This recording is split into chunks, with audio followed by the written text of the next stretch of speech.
بالحب تلقاك البدور ضيف الأماني والسرور فيك العطايا والأجور يا مرحبا يا مرحبا زين الشهور.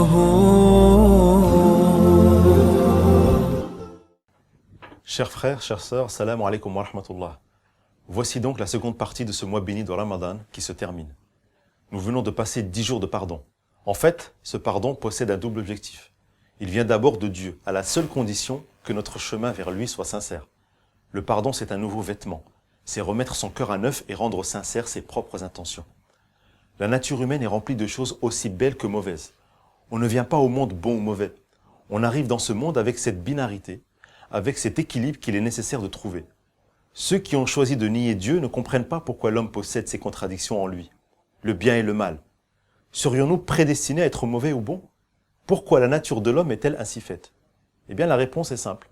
Notre propre nature est notre épreuve, et l'épreuve n'a qu'un seul objectif, faire de nous des êtres qui se construisent. Une vie sans épreuve n'existe pas. Avancer dans cette vie, c'est se construire une personnalité et des principes. Notre nature est un garde-fou. Choisis le bien ou le mal, fais ce que tu veux. Choisis la vérité ou le mensonge. Dans Surat Ar-Rahman, il est dit وَوَضَعَ الْمِيزَانَ أَنْ لَا تَطْغَوْا فِي الْمِيزَانِ. Il a établi la balance, ne faussez pas la balance. Cette balance est un équilibre qui existe partout dans le monde. Nous devons donc sans cesse être à la recherche de cet équilibre. Il est facile d'être aux extrêmes. Ne rien faire est très facile. Trop en faire est très facile aussi car la corde finit par lâcher. Mais la chose la plus difficile est l'équilibre, le juste milieu. Ne pas trop se laisser aller à la paresse et ne pas tomber dans des excès destructeurs. C'est l'épreuve de l'homme. Donc voilà, Allah subhanahu wa ta'ala a ouvert les portes du pardon durant cette période, mais il y a aussi l'autre aspect du pardon, c'est le rapport aux autres. Et oui, nous pouvons tous à un moment donné faire des erreurs, des mauvais choix, ce qui peut avoir pour conséquence de faire du mal aux autres, à nos proches, à notre entourage. Ce pardon est nécessaire, il est important car il demande un effort énorme. Demander pardon, c'est d'abord faire face à soi-même, à ses erreurs, à ses manques et à ses démissions. Rien n'est irréversible. Nous n'avons pas le pouvoir de changer le cœur des gens, mais nous avons le pouvoir d'écraser notre ego et d'avancer. Dieu fera le reste, Inch'Allah. C'est une vérité absolue. Cela fait partie de l'épreuve de la vie. Devant l'épreuve, vous avez deux attitudes à adopter. La première est lâche, et l'autre est courageuse et honorable. Vous pouvez être devant un mur, un obstacle. Vous pouvez choisir de vous asseoir au pied du mur et de ruminer votre désespoir, et au bout du compte, le mur s'écroulera sur vous, pour vous enterrer vivant. Ou bien, vous pouvez choisir de prendre toutes les forces que vous avez encore pour escalader ce mur, pour surmonter cet obstacle, et là c'est la délivrance. Mais au bout de plusieurs mètres, il y aura un autre mur qu'il faudra surmonter, un mur plus grand que le précédent, et ainsi de suite. Et quand tu te retournes, tu vois le chemin parcouru, et tu remercies Dieu de t'avoir donné la force d'avancer. Ce mois de Ramadan nous permet de nous éduquer à l'épreuve.